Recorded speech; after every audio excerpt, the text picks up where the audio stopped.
डाल रही हो ध्यान कहीं चला गया, कब से बहता जाएगा, फिर होश आएगा अरे इतना कब भर गया क्या, वैसे बहने लगा। तो ज्ञान भी ऐसा है कि जब अंदर से ऐसे कुछ उन्माद उठता है भाव, तो अंदर से रोक के रुकता नहीं है। ये चीज इतनी अच्छी है कि हम सबको बताएं, क्योंकि जैसे मुझको फायदा हुआ ऐसे सबको हो जाए। अगर ये धन गुरु भी छिपा के रखता अंदर तो हम सबको कैसे मिलता, कृष्ण भी छिपा के रखता तो गोपियों को कैसे मिलते। इधर भक्त की जिज्ञासा होती है और उधर भगवान के देने का भाव होता है। जब दोनों मिल जाते हैं तो बात बन जाती है। तुमको भी चाह है, उसको भी चाह है लेने की, अंदर से ऐसा भाव पैदा हो तो उसके लिए तो भगवान भी नहीं रुक सकते। भगवान भी उसको अपनी कृपा बरसा देते हैं। जिसके अंदर में इतनी जिज्ञासा होती है, जैसे कल बात चली थी केवट की, तो केवट के मन में भाव आया कि मैं भगवान के पैर धोऊं, तो उसने ऐसा ऐसा बहाना बनाया, अहिल्या का नाम ले लिया, उसका ले लिया, तो भगवान हंसने लगे अंदर से। भाव तो इसका अपना है, तो जान रहा है कि वैसे थोड़ी ना लकड़ी की नाव जो है वो नारी बन जाएगी, पर वो तरीके से उसको बोलता है। और जब तक भगवान उसको अपने पांव आगे नहीं करके देते तो जबरदस्ती पकड़ के थोड़ी धो लेता। तो उसमें भगवान का भी अनुग्रह हो जाता है।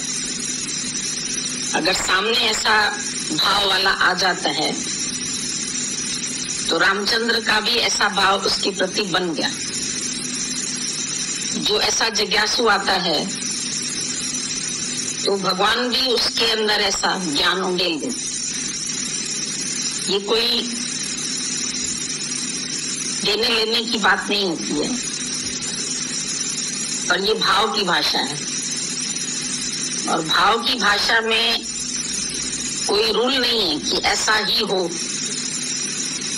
या मेरे साथ भी ऐसा हो। केवट ने ऐसे चरण धोए तो मैं भी केवट बन जाऊं, तो उसके बाद थोड़ी किसी ने भी धोए राम के पैर। किसी भक्त का ऐसा भाव था ना। अब बिल्ली ने दूसरी तरह से किया, उसका भाव था खिलाने का, तो रामचंद्र उसकी कुटिया तक पहुंच गए। अब भक्त कैसे खींचता है भगवान को, पर भाव दोनों के मिलते हैं। तुम्हारा प्यार फिर गुरु का अनुग्रह, उसकी कृपा तो हो जाती है। और उसके बाद में जो परिवर्तन आने हैं जीवन में वो आते चले जाते हैं। कुछ लाना भी नहीं पड़ता है कि हम कर्ता भाव रख के अपने जीवन में ऐसे ऐसे ऐसे ऐसे परिवर्तन लाएंगे, ऐसा ऐसा करेंगे, ऐसे ऐसे इंद्रियों को रोकेंगे, ऐसे ऐसे मन को रोकेंगे। प्रेम वाले के लिए तो सब बहुत सहज है। उसको ना रोकना पड़ता है, ना कुछ डिसाइड करना पड़ता है, ना कोई काम करना पड़ता है, ना कोई जप तप करना पड़ता है, ना पूजा करनी पड़ती है, ना पाठ करना पड़ता है, कुछ नहीं करना पड़ता। बस ऐसा प्रेम हो जाए जो गोपियों को हुआ और मर गई। उसके आगे उन्होंने क्या किया या कृष्ण ने क्या किया? कृष्ण ने भी कुछ नहीं किया, तो जानबूझ के तो बांसुरी नहीं छेड़ी उसने, लेकिन उसकी बच जाती थी और गोपियों से भी रहा नहीं जाता था। और सब तो एक सी नहीं होंगी दुनिया में, सबके अंदर तो प्रेम भाव नहीं आता है, सबके अंदर वैराग्य भी नहीं। संसार से जैसा वैराग्य होना चाहिए ऐसा है नहीं, पर प्रेम तुमको खींच लेता है। तुमको आकर्षित कर लेता है, और उसके बाद में तुम्हारे अंदर क्या रिएक्शंस होते हैं वो अपनी हालत खुद ही समझो, लेकिन तुमको समझा नहीं सकते। भक्त भी यही कहता है कि अब मेरे अंदर की जो हालत है भगवान वो मैं खुद ही समझूं, लेकिन तुझको समझा नहीं सकता। भगवान को भी नहीं समझा सकता, और भगवान जान लेता है, वो भी बोलता नहीं। वो तो अंदर के भाव कैसे मिलते हैं एक दूसरे से जाके, ये जिसको होता है और जिससे होता है उसको दोनों जाने, या मैं जानू या तू जाने। बाकी तो ज्ञानी बहुत आते हैं, पंडित बहुत आते हैं, सत्संग सुनने बहुत आते हैं, फायदा लेने बहुत आते हैं, गुरु जी ये फायदा ये फायदा ये फायदा, पर विलीन होने कोई आता है या हो जाता है, उसका भी कोई ऐसा भाव होता है जो एक नजर पड़ते ही वो गुम हो जाता है। नजर गुरु की जिस पे हो जाए, बंदे से वो तो खुदा हो जाए। जानबूझ के नहीं नजर डालता है, पर हो जाए, पड़ जाए नजर, राजा की नजर पड़ जाए तो कहां से कहां पहुंचा दे। ये तो कुछ पिछले जन्म के संबंध होते हैं, कुछ आज के भाव होते हैं। अब क्या होता है, ये किसी के लिए कोई हार्ड एंड फास्ट रूल नहीं है कि तुमको भी ऐसा हो जाए। गोपियों को हुआ या राधा को हुआ या मीरा को हुआ, तो वो तो बस प्रेम दीवानी, दरस दीवानी, मेरा दर्द न जाने को। अब उसमें उसको दर्द भी है, प्रेम है, प्रेम में दर्द भी है, पर वो दर्द भी वो मीठा लगता है। वो दर्द भी किसी से बांटना नहीं चाहती है, खुद ही रखना चाहती है, और दर्द की दवा भी नहीं मांगती। जो जो उसके प्रेम में विरह में उसको दर्द होता है तो आशिक उसकी दवा नहीं मांगते, कहते तड़पते रहे, इसमें भी मजा है, इस तड़प में भी आनंद है, इसमें प्यार में भी मजा है, इस याद में भी मजा है कि वो हमारे से जैसे एक पल भी दूर नहीं होता है। ऐसी मस्ती चढ़ी रहती है उसके अंदर। नाम कुमारी नाम का चढ़ी है, उसको नाम की कुमारी चढ़ी, किसको इश्क की कुमारी चढ़ती है, इसको प्रेम की खुमारी चढ़ती है। ये तो सबकी हालत अपनी अपनी होती है। अब उसको न वर्णन कर सकते हैं न बता सकते हैं। जिस तन लागी सोई तन जाने। कोई हंसते हैं, पागल थी उसी टाइम गोपियां, मीरा पागल थी, क्यों दौड़ती थी, क्यों भागती थी, वो क्यों ऐसी बांसुरी छेड़ता था। अब क्यों का तो कोई सवाल नहीं है, वो भी भाव विभोर हो जाता था, गोपियों को भी ऐसा आकर्षण होता था, भाग निकलती थी, घर से छूट जाती थी। कोई पूछता है हमारे बंधन कैसे कटे, हम कैसे निकले, हम क्या करें, तो उसके लिए हम कोई कानून नहीं बना सकते कि कैसे निकलो, कैसे आओ, कैसे छूटो। तुम्हारा जैसा भाव होगा ऐसे छूट जाओ। जितना अंदर से तुम्हारे व्याकुलता बढ़ेगी उतनी ही तुम्हारे बंधन छूट जाएंगे। पर पहले इतनी परमात्मा के लिए व्याकुलता हो, इतनी तड़प हो, इतनी लगन हो, ऐसे भाव हो जाएं, तो फिर उसके बाद पूछना ही नहीं पड़ेगा। जिससे प्यार हो जाता है उसकी ओर अपने आप ही कदम दौड़ जाते हैं। और फिर ये होता दोनों ही तरफ से, एक तरफ का होने से भी कोई फायदा नहीं है। वो भी दिल से चाहते हैं, हम भी दिल से चाहते हैं, और जब दिल से दिल मिल जाते हैं तो बात खत्म हो जाती है। उसके बाद न कोई कर्म करना है, न तुम्हें भक्ति करनी है, न तुम्हें योग लगाना है, न तुम्हें समाधि लगानी है। ये सब तो तब लगाने हैं जब भी प्यार नहीं है। साधन तब करने हैं जब तक कोई मंजिल नहीं दिख रही है, तो हम साधन कर रहे हैं, और जब सामने मंजिल है तो क्या साधन करें। जहाँ पहुंचना है वो मिल गया, जो था कि मिलना, काम क्या बाकी रहा। ज्ञानी के पास कोई काम बाकी ही नहीं रहा। वो सब प्रेम में अपनी तन की, मन की, धन की सब आहुति दे दे। उसको होश नहीं रहता है। अगर होश है, रहा है होश कुछ बाकी, उसे भी अब मिटाता जाए। अगर थोड़ा बहुत होश भी है तो उसको मिटा दो। और ऐसे प्रेमी भक्त के लिए ही भगवान को भी अवतरित होना पड़ता है। कई बार हम बोलते हैं भाई अवतार को क्यों आना पड़ा, कृष्ण को क्यों आना पड़ा, तो बोलते हैं कंस को मारने के लिए। तो केवल कंस को मारने के लिए ही क्या, उसको वैसे नहीं मार सकता था क्या भगवान? जैसे और लोगों को मारता है वक्त पर, ऐसे उसको भी मार सकता था। और उसको खुद क्यों आना पड़ा? तो केवल कंस का उद्धार हुआ या और भी किसी का हुआ? बहुतों का उद्धार हुआ। तो समूह में कई होते हैं, किसके किसके भाव से भगवान को प्रकट होना पड़ता है। खाली राम को मारने के लिए थोड़ी जंगल गए, शबरी का भी भाव पूरा करना था, केवट का भी पूरा कर, और भी जाने कितने होंगे। लेकिन अब कहानियां किसी किसी की लिख गई, याद हो गई। अब मान लो यहाँ भी सत्संग में कई सालों से हो रहा है सत्संग। तो दादाजी ने तो हैदराबाद से उनसे शुरू किया, जब पार्टीशन भी नहीं हुआ, सन 41 से शुरू किया, और तब से ये ज्ञान ऐसे चलता आ रहा है। आज कितने साल हो गए? 41 से गिन लो, 60-65 साल हो गए। अब उसमें कितनों को दादा ने मुक्त किया, कितने निकल गए, कितने आशिक हुए, कितने मिटे, कितने मुक्त हुए, कितने अहंकार, सबकी कहानी तो शायद बुक्स में नहीं लिख पाएगी। कहाँ तक पता लगाएं कि किस किस को क्या क्या हुआ, और कोई बता पाए, कोई नहीं भी बता पाए, कोई ऐसे ही विलीन हो गए। तो अवतार जब आते हैं तो सब बातें थोड़ी ना शास्त्र में हमको मिल जाती है। या हम भागवत पढ़े, भागवत में कुछ कथाएं हैं।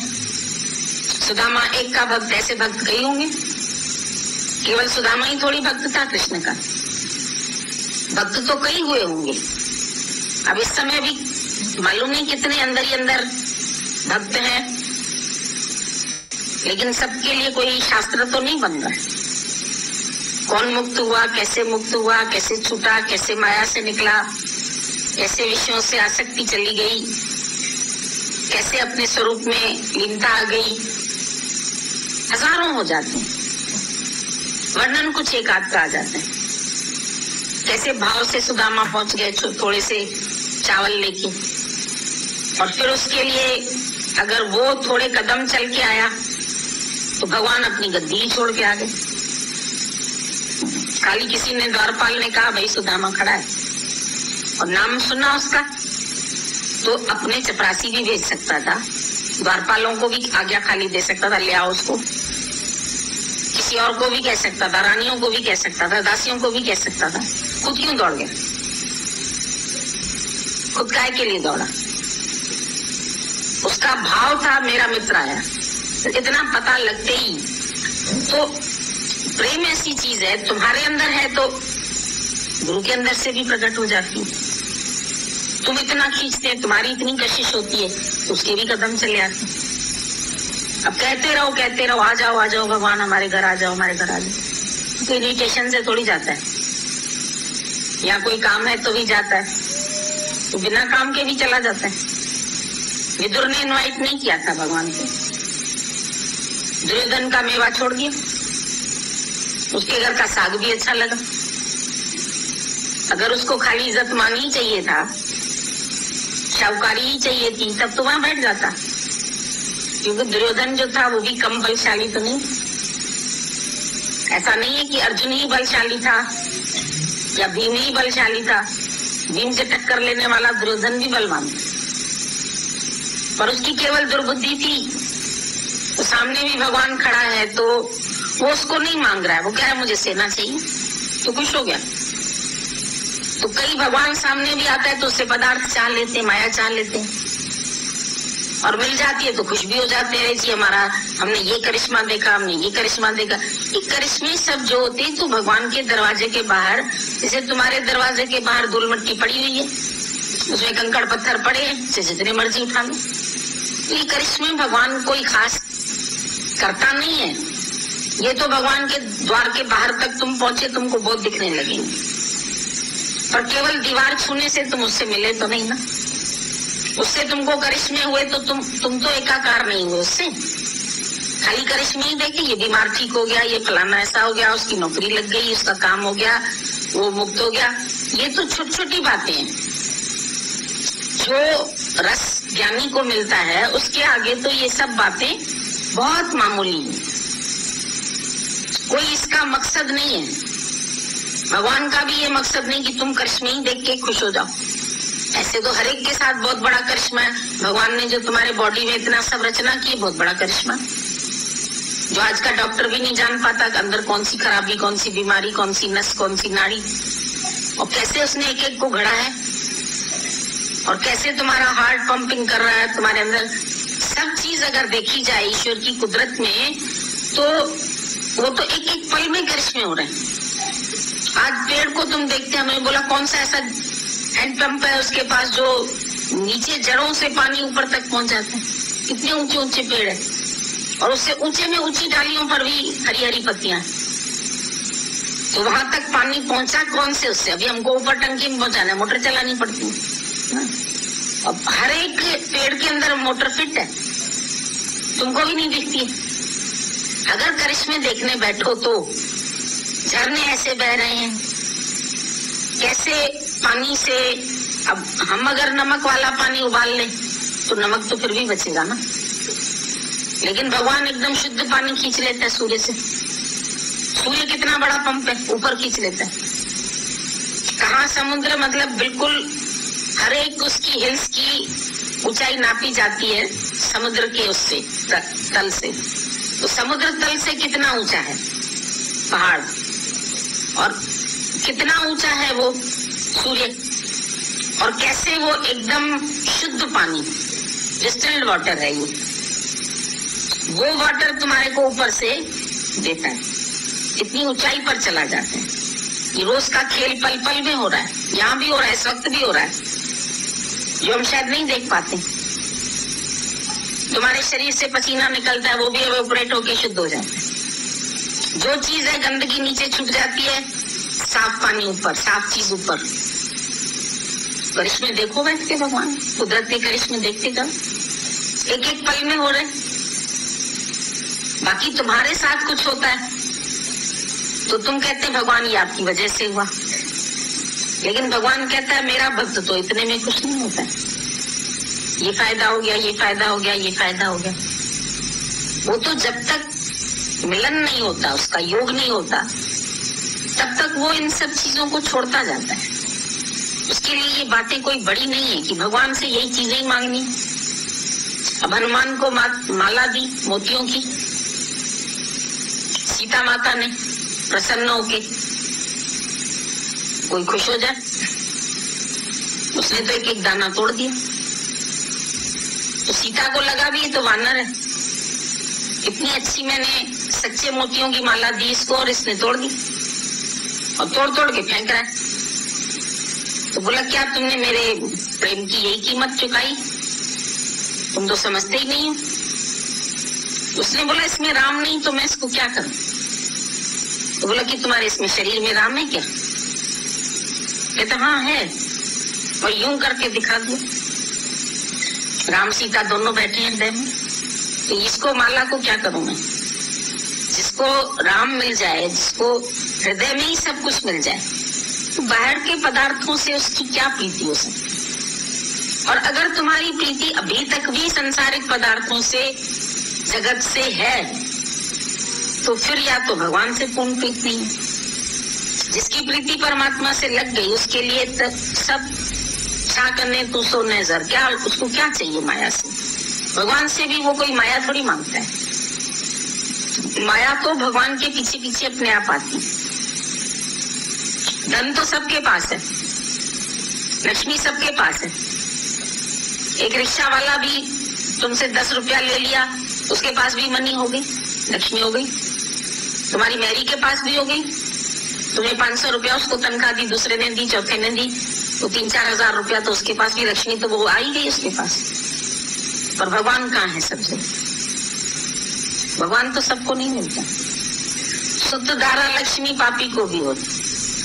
तुम सोचो भगवान की मेहर हुई, हमारे पास लक्ष्मी आ गई, भगवान की मेहर हुई, हमारे पास बेटा है क्या, तो बेटा को सुअर के पास नहीं, बहुत मेहर हो गई भगवान की। ये मेहर क्यों मानते? भगवान की मेहर हो गई, घर बन गया, भगवान की मेहर हो गई, मोटर, ये तो फिर बिगड़ भी जाएंगे। अभी पैसा बढ़ गया, अभी पैसा घट भी जाएगा। उसको बढ़ने घटने में तो कुछ नहीं होता। आज मनुष्य करोड़पति है, कल रोडपति हो जाते, सड़क पे आ जाते। अभी भी उस दिन किसी ने बात, दो उनकी फैक्ट्री, एक फैक्ट्री नीलाम हो गई, कर्जा नहीं चुका पाया होगा, लोन नहीं चुका पाया बैंक का, उसको करोड़ों की प्रॉपर्टी 10 लाख में बिक गई। अब खुद को खाने के लाले हो गए। कहा तो 2-2 फैक्ट्री के मालिक हैं। माया का भरोसा थोड़ी है। बोले तुम तो सोचते हो माया इकट्ठी करके रखें, उदारचित होके खर्च भी नहीं करोगे, अपने लिए भी नहीं खर्च करोगे, सत्संग के लिए भी खर्च नहीं करोगे, पड़ी रहे। दुख सुख में माया ही तो काम आएगी। अरे माया भाग्य में होती है तो मिल ही जाती, और दुख सुख में कोई भी तुम्हारा दुख निवृत्त करेगा। जरूरी नहीं है कि माया वाले का ही दुख निवृत्त हो और आवश्यकता ही न पड़े माया की। जरूरी नहीं कि तुमको कैंसर हो, तुमको बीमारी हो, तुमको हार्ट डिजीज हो, जिसके लिए तुमको लाखों रुपया चाहिए ऑपरेशन के लिए। तो उस माया को क्या संभाल रहे हो? तो भाग्य में जब होगी तो मिलेगी, भाग्य से जानी होगी ना, तो तुम जमा भी करके रखोगे, वो कौन सी ठहर जाएगी? वो भी निकाल के तुमको कर्जों को देनी पड़ेगी। जोड़ सकते हो? जोड़ जोड़ गया हार, देखा पागल सब जनता। इसके पीछे क्यों पागल? भगवान से भी ये चीजें क्यों मांगते? ये तो सब नाशवान वस्तुएं हैं। तंदुरुस्ती आज मिली कल बिगड़ भी सकती, धन आज मिला वो जा भी सकता है, पति आज मिला कल विधवा भी हो सकती, बेटा आज मिला कल एक्सीडेंट हो सकता है। तुम सोच के देखो कि अगर तुम परमात्मा से नाशवान वस्तुएं ही मांग रहे हो तो कौन सा तुम्हारे साथ बड़ा करिश्मा हो गया कि तुम्हें मिल गया? हमने यहाँ संकल्प किया, वहां हमको मिल गया। तो संकल्प ऐसी चीजों का निसंकल्प हो जाओ, ज्यादा अच्छा है। जब निसंकल्प हो गए तो तुम खुद भगवान हो गए। और जब तक संकल्प विकल्प करो तो जीवो तुम, चाहे अच्छी चीज का संकल्प कर रहे हो, चाहे किसी चीज का संकल्प। तो हाँ, हमारे अंदर संकल्प आया तो ये हो गया, तो संकल्प ही क्यों आया? जीव हो तब तो तुम्हारे अंदर संकल्प आया। और निसंकल्प हो तो तुम ब्रह्म हो गए, भगवान हो गए। फिर तो तेरे एक इशारे मात्र से सारा विश्व चल रहा, पूरा ब्रह्मांड चल रहा है ब्रह्म की शक्ति से। तो तू ब्रह्म क्यों नहीं हो जाता? तू जीव बन के करिश्मे क्यों देख रहा है या दिखा रहा है? कोई तुम्हें बोलेगा अरे हमने आपसे ये मिला, आपसे हमको, तुम भी खुश हो जाओ। अरे ये सब मिला तो क्या हुआ? आखिर मिला न जेरब, और सब मिला तो क्या हुआ? दुनिया में दिल का मतलब पूरा हुआ तो क्या हुआ? दिल के सारे मतलब तुम्हारे पूरे भी हो गए तो क्या? आखिर तो वो भी जाने वाले हैं, कोई रहने वाले हैं क्या? अभी कल जिनका शरीर शांत हुआ, साबू साहब का, करोड़ों की प्रॉपर्टी है उसके पास, करोड़ों, घुटने वाले ही नहीं है। पता नहीं कितने किलो सोना, पता नहीं कितने किलो कितनी जमीनें, कितना क्या, और कल क्या आवश्यकता पड़ी मरते समय पता ही नहीं चला। कहीं बीमारी होती है पता चलता है, हॉस्पिटल में एडमिट हुआ, खर्चे हो गए, ये हो गया, डॉक्टर ने मांगा, उसने मांगा, यहाँ तो बैठे बैठे हवा खत्म। अब पैसे की पड़ी आवश्यकता? नहीं पड़ी, और छोड़ ही के गया। और जीते जी हम कहते थे 8 दिन यहाँ के रहो, तो फैक्ट्री नहीं छोड़ सकते, दुकान नहीं छोड़ सकते, घर नहीं छोड़ सकते, मिल नहीं छोड़ सकते। अरे तो इससे मिल क्या रहा है तुम्हें? मिल से मिला क्या? धन ना, और धन तो यहीं रह गया। क्या गया साथ? कुछ गया? कुछ नहीं गया। धन ने बचा लिया। हम लोग सोचते हैं धन होगा, अच्छा डॉक्टर मिलेगा, अच्छी हॉस्पिटल मिलेगी, अच्छा कमरा मिलेगा, बच जाएंगे। कोई बचा सकते? मरते दम लुकमान भी ये कह गए, ये घड़ी हरगिज न टाली जाएगी, जब तेरी डोली निकाली जाएगी बिन मुहूर्त के उठा ली जाएगी। और तुम बैठ के सोचते मृत्यु के लिए क्या इकट्ठा करना, ये बताओ। जीने के लिए सब कुछ है, और जीने के लिए निराकार देगा ही देगा, अपने आप देगा। उसने, जिसने सृष्टि उपाई सोई ले सी सार, वही तुम्हारी सार संभाल करेगा। उसकी चिंता तुम क्यों करते? हम रोज इनको बच्चों को ले जाते हैं, कभी पार्क में मछलियां होती है, ये लोग आटा घर से लेके आते हैं। हमने बोला उसने कोई चिट्ठी लिखी कि हमारे लिए आटा ले आओ, उसने कोई तार भेजी, उसके पास कोई धन है जो तुमको दे और तुम उसको रोटी खिलाओ। 2 रोटी जितना आटा तो तुम ले ही आते हो इनके लिए, और भी कई लोग ले आते हैं। अपने को संतुष्टि मिल रही है, उसको खिला के खुशी हो रही है। तो वो तो जल में बैठी है दिन रात, कोई पुरुषार्थ भी नहीं कर रही है, लेकिन उसको मिल जाता है। जल में जी उपाय तिनाम रोजी दे। तो हम रोजी रोटी के लिए क्यों सोचते हैं सारी जिंदगी? हर लड़की, हर व्यक्ति, हर आदमी धन के पीछे दीवाना है। भगवान नौकरी मिल जाए, भगवान सेलेक्ट हो जाऊं, भगवान पास हो जाऊं। भगवान से तो दूर हो जाओगे। पास हो जाओगे, नौकरी मिल जाएगी, 10 घंटा उधर देना पड़ेगा, भगवान की छुट्टी। और जो भगवान की सेवा में लगे उनको 2 रोटी की चिंता है, नहीं मिलेगी। विश्वास है किसी को कि मिलेगी, तो उस चीज को, उसके पीछे क्यों इतनी हाय हाय मचाते? हाय तौबा, ये मिल जाए, हाय भी मिल जाए। जिंदगी भर के लिए पहले इतने लाख इकट्ठे कर लूं, फिर सत्संग में पूरा डिवोशन कर दूं, फिर तुम्हें पता है हम हमेशा कहते थे उनको, कहता था फिर आऊंगा, आराम से आके रहूंगा। बात किसने दी?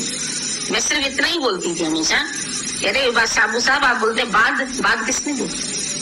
आज आए हो तो रहो ना, कौन तुम्हें खींच रहा है?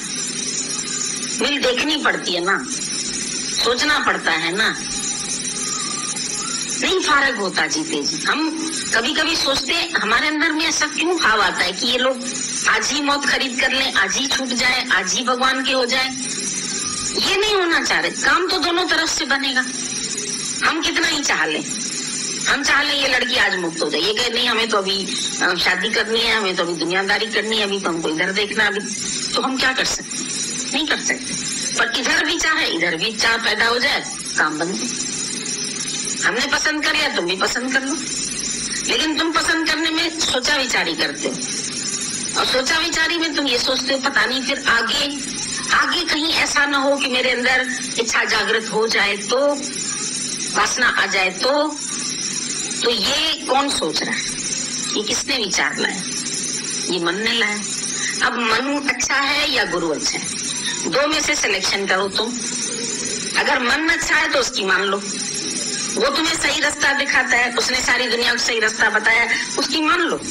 तुम्हारे सामने सब एक्सपीरियंस होल्डर बैठे हैं, मान लो उनकी बात, मन की सुन लो।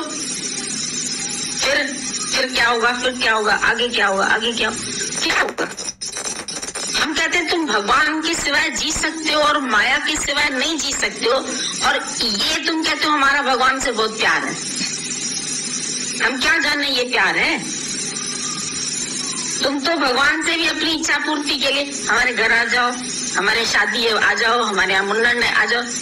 उसमें क्या करें हम जाके? हमारा काम है क्या उसमें? शादी पंडित कराएगा, मुंडन नाई लगाएगा, हमें क्या करना है? हमें वहां जाके क्या करना है? प्लेट खानी है, 2 रोटी खानी है। और यहाँ अगर हम बैठे 1 घंटा, तो आज हम तुम 200 लोगों को खुश कर सकते हैं, 500 को खुश कर सकते हैं। वहां जाके हम एक फैमिली को खुश कर सकते हैं। वो फैमिली वाले कहेंगे अरे हमारे यहाँ आए, बहुत हमको खुशी हुई। अब ये ज्यादा खुशी कि वो ज्यादा खुशी? आप हमको कौन सा रास्ता दिखाओगे? हम भी कभी आपसे रास्ता पूछते हैं, तो हमको आप कौन सा रास्ता बताओगे कि इन सबको खुश करो या खाली हमारी फैमिली को खुश करो? ये विचार करना चाहिए कि हम भगवान को भी उस जगह क्यों ले जाएं जहां उसकी कोई विशेष आवश्यकता नहीं है। वहां सिर्फ तुम्हारी खुशी है, हमारी खुशी नहीं है, वो सिर्फ तुम्हारी खुशी। हमारी खुशी जिसमें है कि तुम जीते जी मौत खरीद कर लो, हमारी बात मान लो। Die before you die. जब तुम्हारे मरने के बाद सारी सृष्टि बहुत अच्छी चलेगी, तो तुम पहले क्यों नहीं मर जाते? आज माँ मर जाएगी, उसके 2 बच्चे स्कूल नहीं जाएंगे, पढ़ेंगे नहीं, उनकी शादियां नहीं होगी, उनके काम नहीं होंगे, क्या नहीं होगा? फिर तुमको डर क्यों? फिर समाज का डर क्यों? फिर दुनिया, अगर मीरा भी समाज से डरती, उसने तो लोक लाज खोई, मेरे तो गिरधर गोपाल दूसरा न कोई। और संतन संग बैठ संतन संग मतलब नहीं गंजे बाए संत तुम सब है। जिनको सत्संग अच्छा लगा वो संत है। ये नहीं कि कोई लड़की संत नहीं हो सकती या पुरुष ही संत होते हैं, उनके संग बैठती थी वो। संत माना जिनके अंदर में सत वस्तु है, वो संत है।